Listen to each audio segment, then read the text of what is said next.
நான் என்னுடைய அரசியல் பயணத்தை தொடங்கி அதுக்கு ஒரு தொடக்க புள்ளியா நம்ம கட்சியினுடைய பேரை போன பிப்ரவரி மாதம் நான் அறிவித்தேன்.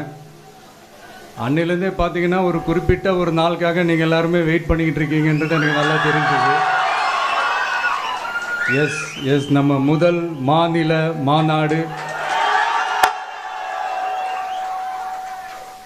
அதுக்கான ஏற்பாடுகள்லாம் நடந்துகிட்டு இருக்கு. புதிய சீக்கிரமே அது என்னைக்கு எப்போன்றதெல்லாம் நான் உங்களுக்கு அறிவிச்சிடுறேன்.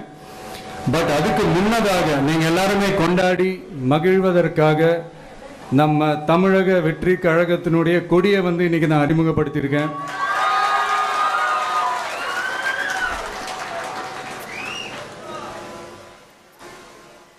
இது எப்படி சொல்றதுன்னா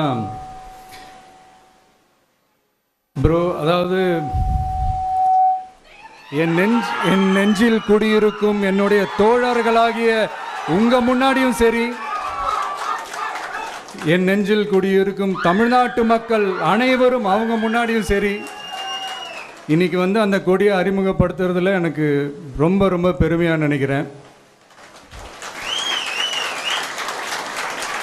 இது வரைக்கும் நாம் நமக்காக உழைச்சோம். இனி வரப்போகிற இயர்ஸில் நம்மளை ஒரு கட்சி ரீதியாக நம்மளை தயார்படுத்திக்கிட்டு தமிழ்நாட்டுக்காகவும் தமிழ்நாட்டு மக்களின் உயர்வுக்காகவும் நம்ம எல்லாருமா சேர்ந்து உழைப்போம்.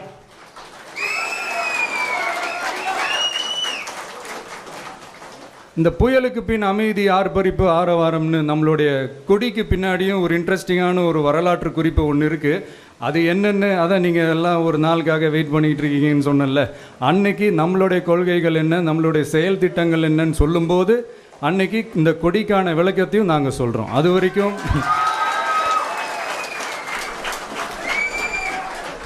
ஒரு சந்தோஷமாக ஒரு கெத்தா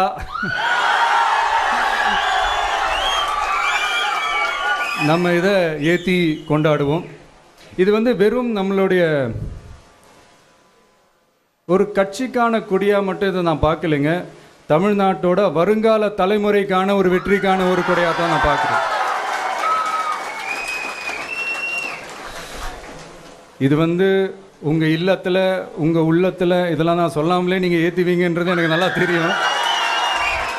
பட் இருந்தாலும் அதுக்கான அந்த முறையான அந்த பெர்மிஷன்லாம் வாங்கிட்டு அந்த ரூல்ஸ் அண்ட் ரெகுலேஷன்ஸ்லாம் ஃபாலோ பண்ணிவிட்டு அனைவரிடமும் தோழமை பாராட்டி நம்ம இதை ஏற்றி கொண்டாடுவோம். சரிங்களா?